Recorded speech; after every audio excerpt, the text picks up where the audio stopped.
पर, जीराम जी के नाम पर, नेशनल हेराल्ड के संग्राम पर। इसलिए हम कह रहे हैं कि असल मुद्दों को सियासत ने राम राम जी कर दिया है।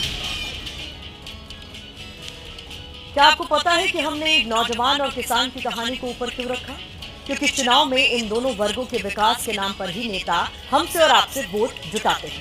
अब क्योंकि दोनों राज्यों में 2024 में विधानसभा चुनाव हो चुके हैं, इसलिए युवा और किसान ये दोनों ही नेताओं के लिए किसी काम के नहीं बचे। अगर ऐसा नहीं होता तो शायद सियासत को इनकी थोड़ी फिक्र जरूर होती। वैसे ये तो सिर्फ दो राज्यों की बात है। देश की राजनीति को तो फिक्र उस रुपए की भी नहीं है जो हर भारतीय से जुड़ा है।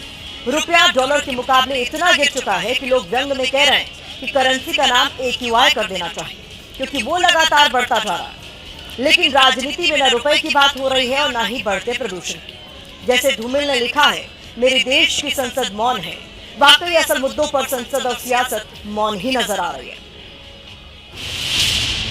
प्रदूषण चाहे बढ़ता जाए, रुपया चाहे गिरता जाए, नेताओं को सिर्फ राजनीति करनी है, इसके सिवाय और कुछ नहीं।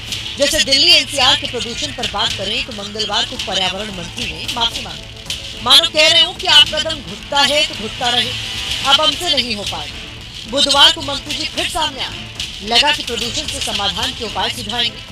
वो तो विरोधियों की कमियां गिनाकर चले गए। आम आदमी पार्टी जो 10 साल की बर्बादी जिनकी हम झेल रहे हैं, लेकिन वो जानबूझकर पोल्यूशन को बढ़ाने के लिए जगह जगह आग लगा रहे हैं, कूड़ा जला रहे हैं। वो रोज प्रार्थना कर रहे हैं कि किस तरीके AQI बढ़ जाए। मैं मुंबई शिफ्ट कर रही हूँ क्योंकि यहाँ भयंकर पोल्यूशन है। मेरा पोता 11 साल का लड़का है, उसके फेफड़े को खांसना शुरू कर रहा है, तो आई डोंट वांट। प्रदूषण को तो आप मान लीजिए कि इसका आना और जाना सब भगवान भरोसे है। सरकार इतना ही कर सकती है कि आपसे कहे कि मास्क लगाकर बाहर निकलिए, सार्वजनिक परिवहन का इस्तेमाल करिए। बस यही कहना बाकी है कि दिल्ली ही छोड़ दीजिए। चलिए, प्रदूषण पर सरकार की बेबसी हम समझ भी लें, लेकिन गिरते रुपए के बारे में क्या कहें?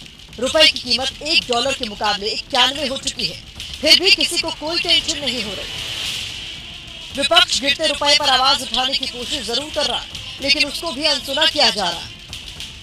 मोदी सरकार की आर्थिक नीति पूरी तरह सफल हो गई है।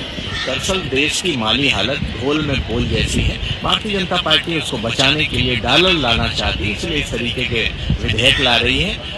91 रुपीज क्रॉस कर दिया, बहुत ही खराब हालत है। हमारा इंपोर्ट और भी कॉस्टली हो जाएगा।